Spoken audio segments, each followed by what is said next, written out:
अस्सलाम वालेकुम। जैसे कि हमारी लास्ट डिस्कशन जो क्लास में थी इट्स ऑल अबाउट इंटीग्रेशन।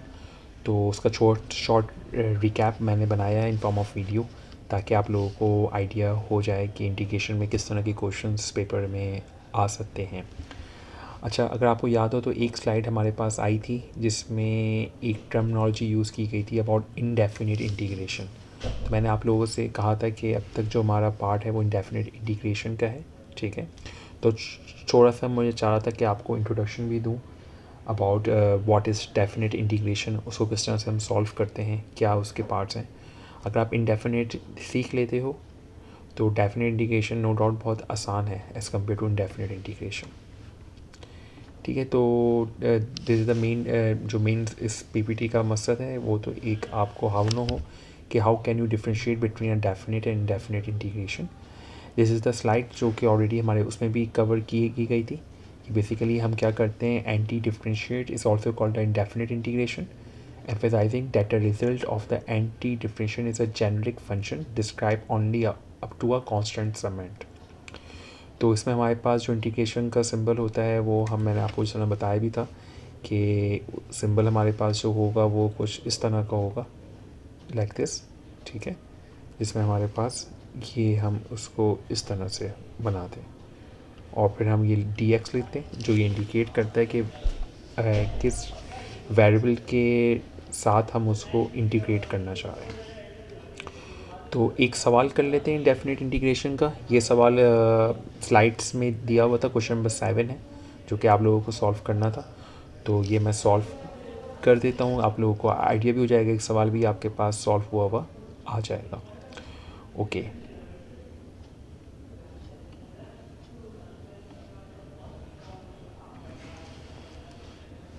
अगर हम इसको देखें तो इसमें हमारे पास integration exponential power under root X divided by under root S D X. तो ज़्यादातर बेहतर जो तरीका है वो है बाय यूजिंग यू सब्सटीट्यूशन। तो अगर मैं इसमें यहाँ पे let U equals to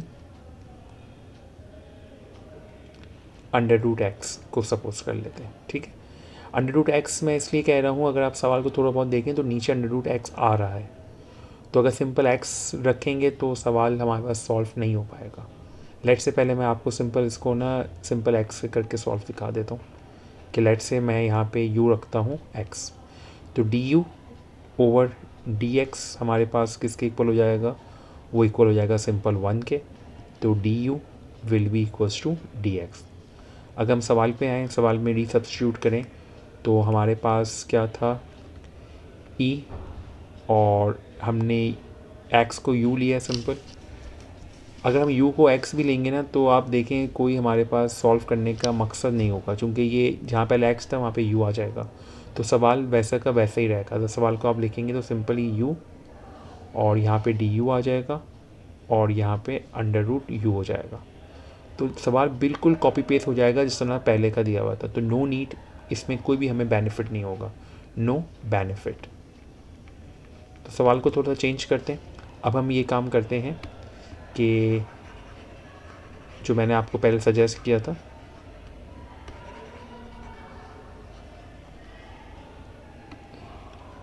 you under root x हम सपोज करते हैं, और इसका जब हम लेंगे तो हम इसको लिख सकते हैं एक्स पावर हाफ, और इसको हमें डिफ्रेंशिएट करना है। क्लास में बहुत दफ़ा मैंने आपको इंटीग्रेशन समझाई थी कि अदर स्क्वायर रूट आता है, उसकी इंटीग्रेशन किस तरह से कर सकते हैं।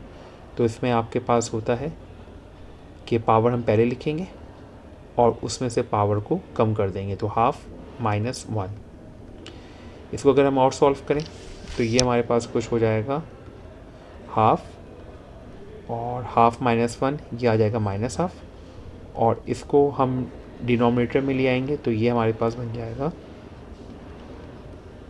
या फिर हम इसको लिख सकते हैं 1/2 under root x.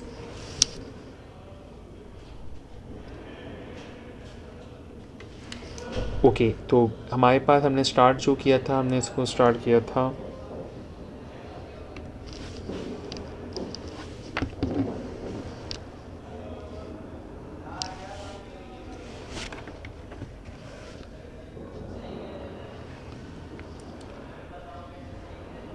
du over dx will be equals to 1 over 2 under root X. अब एक काम ये करते हैं, du के साथ क्रॉस मल्टीप्लाई करते हैं, 2 यहाँ पे आ जाएगा और 1 ओवर अंडर रूट एक्स के साथ आपके पास आ जाएगा dx. तो हमारे पास अगर आप क्वेश्चन में देखें तो अंडर रूट एक्स भी मौजूद है और dx भी मौजूद है. तो हम dx over under root X को रिप्लेस कर देंगे बाय 2du. तो हमारा जो क्वेश्चन है वो अब चेंज हो जाएगा, वो हो जाएगा simple e under root you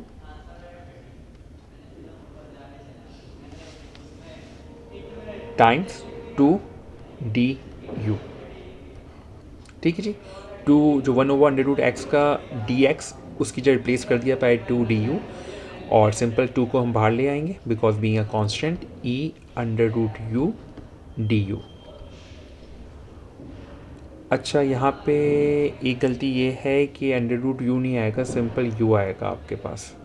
ठीक है, क्योंकि ये तो हमने इसको इसके उस पर लिखा है, तो माय बैड कि मैंने इसको इस तरह से लिखा. तो हमारे पास जो सवाल है वो सिंपल रिप्लेस हो जाएगा बाय ई यू. इसकी इंटीग्रेशन सिंपल है, 2 EU डिवाइडेड बाय 1 प्लस सी. तो हमारे पास यही इसका आंसर, मेरे ख्याल से स्लाइड में भी यही है. तो उसका आंसर होगा 2EU हमने अंडर रूट एक्स रखेंगे प्लस सी. ये हमारे पास आंसर आ गया ऑफ इनडेफिनेट इंटीग्रेशन का. Indefinite integration. अगर ये सवाल डेफिनेट इंटीग्रेशन का होता तो किस तरह का होता, उसको हम देख लेते हैं. जैसे कि इसका आंसर यहाँ पर आ गया है जो मैंने आपको बताया है. आई होप जो आंसर है वही है जो कि स्लाइड में था. Let me check.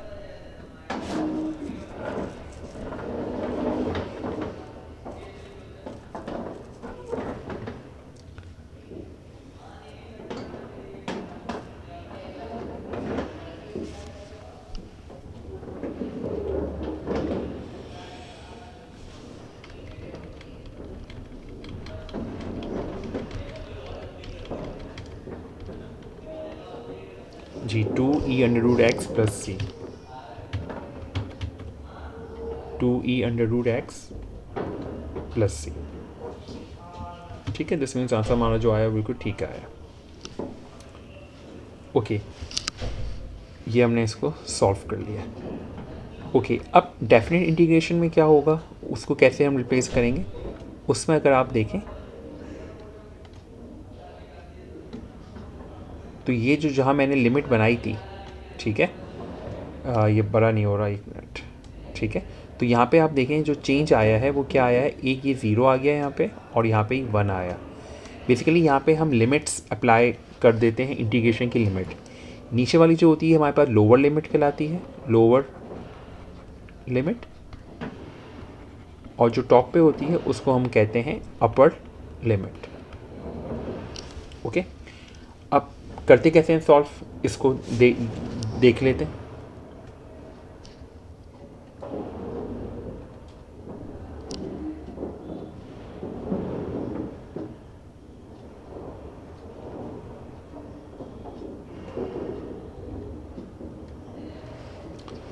ओके, सवाल हमारे पास क्या था,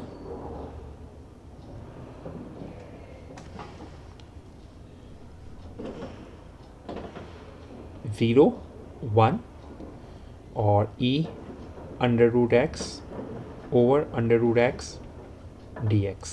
ये हमारे पास सवाल था जो कि हमने सॉल्व भी किया, और इसमें हमारे पास जो आंसर आ रहा है वो 2e under root x plus c आ रहा है.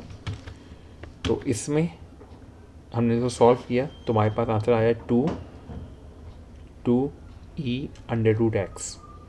इसके बाद हम यहाँ प्लस सी नहीं लिखेंगे अब, क्योंकि ये अब डेफिनेट का तरीका मैं आपको बता रहा हूँ. तो यहाँ प्लस सी नहीं आएगा, बल्कि प्लस सी से पहले अब हम क्या करेंगे यहाँ पे कि इसको प्लस सी इरेज कर देंगे. लेट मी चेंज कलर, क्योंकि इसके बाद जो स्टेप होंगे वो डेफिनेट के होंगे. हम इसको यहाँ पे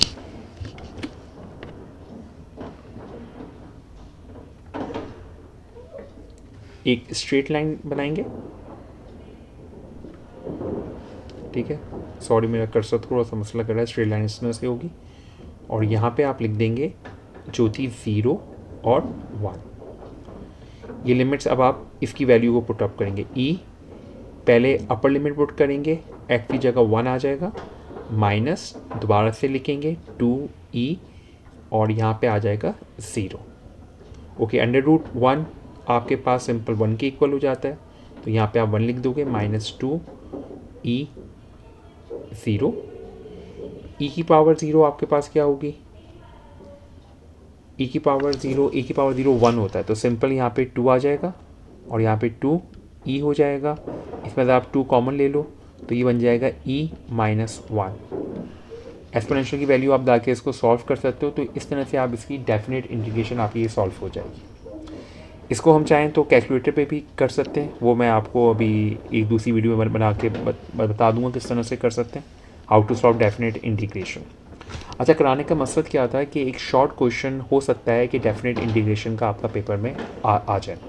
वो सवाल किस तरह से हो सकता है, उसमें इंटीग्रेशन इंतहाई आसान होगी। अच्छा, उससे पहले आपसे रिक्वायरमेंट ये है कि जैसे मैंने आपको क्लास में ही बताया था कि जो बेसिक रिलेशन है वो आपको पता होने चाहिए। जैसे कि अगर आपको गिवन है acceleration and you have asked to find out velocity, तो आपको क्या करना होगा, आपको एक्सीलरेशन को इंटीग्रेट करना होगा, इससे आपको वेलोसिटी आ जाएगी। और अगर आपको वेलोसिटी दी होगी और डिस्प्लेसमेंट की रिक्वायरमेंट होगी तो आप वेलोसिटी को इंटीग्रेट कर दोगे। अगर आपको करंट दिया होगा और आपको चार्ज निकालना होगा तो आपको चार्ज वाली जो करंट की एक्सप्रेशन है उसको आपको इंटीग्रेट करना होगा, इससे आपके पास चार्ज आ जाएगा। इस तरह पावर एनर्जी, कि अगर आपको पावर दी होगी and you need to find energy, तो आप एनर्जी से फाइंड आउट करोगे, पावर को इंटीग्रेट कर लोगे। तो ये कुछ रिलेशन है, ये आपको पता होने चाहिए कि how to found velocity from acceleration, how to find charge from current, how to find energy from the power. Paper में किस तरह का सवाल आ सकता है, जैसे कि ये सवाल है, the current following in a conductor is given by this relation. Current की रिलेशन दी हुई है 4t। ये करंट वही है जो कि आप लीनियर सर्किट एनालिसिस में या जो इलेक्ट्रिक सर्किट में आप पढ़ रहे हैं वही करंट है। If no charge has pass through the conductor at t equals to 0, determine the total charge transfer by t equals to 3 second. तो यहाँ पे अगर आप देखें तो पहला सवाल ये है कि ये सवाल होगा इंटीग्रेशन से सॉल्व होगा, बिकॉज आपको टोटल चार्ज निकालना है।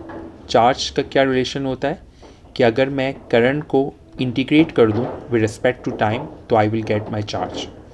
फर्दर यहाँ पे कुछ आपको टाइम दिया हुआ है कि 0 से लेके 3 तक, दिस मीन्स 0 आपकी लोअर लिमिट हो जाएगी, 3 आपकी अपर लिमिट हो जाएगी। अब यहाँ पे आप i की वैल्यू पुट अप करोगे, i आपके पास था 4t और यहाँ पे हो जाएगा 0 और यहाँ पे हो जाएगा 3 और यहाँ पे हम लिखेंगे dt। अब हम क्या कर सकते हैं, अब हमें इसको इंटीग्रेट करना होगा। इंटीग्रेट में 4t 0 3 dt, बहुत ही आसान है इंटीग्रेशन। पावर 1 है तो क्या हो जाएगी, सिंपल 4t² ओवर 2, और क्योंकि ये डेफिनेट इंटीग्रेशन है नो नीड टू राइट सी, हम यहाँ पे स्ट्रेट लाइन बनाएंगे और यहाँ पे इसकी लिमिट लिख देंगे। लिमिट थी 0 से लेके 3 तक, तो 2 ये कॉमन कटेगा, 2t² और लिमिट होगी 0 से लेके 2 तक। अब ये स्ट्रेट लाइन बिल्कुल ठीक बनाई है मैंने। ओके, तो 2 पहले ऊपर वाली लिमिट पुट करेंगे, 2 का स्क्वायर -0, ठीक है जी, और 2 का स्क्वायर आपके पास हो जाएगा, अच्छा एक गलती सही है, 4t² ओवर 2 आया था और सही आ जाएगा। ओके, 2 4 और 4 इंटू 2 आपके पास क्या हो जाएगा 8, तो यहाँ पे आपके पास 8 कूलम इसका आंसर हो जाएगा, जो कि चार्ज आपके पास आ जाएंगे।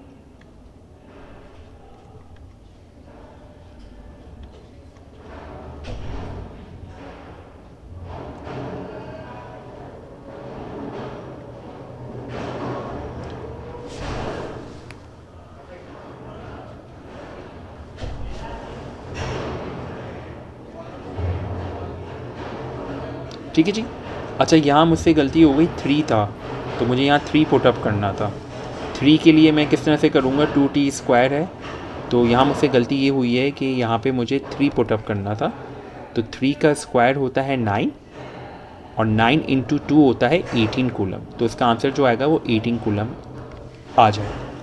इस तरह से एक एग्जाम्पल और कर लेते हैं। लेट से आपके पास PT दिया हुआ है 10T and you have to find the total energy delivered to the machine in the first 5 second.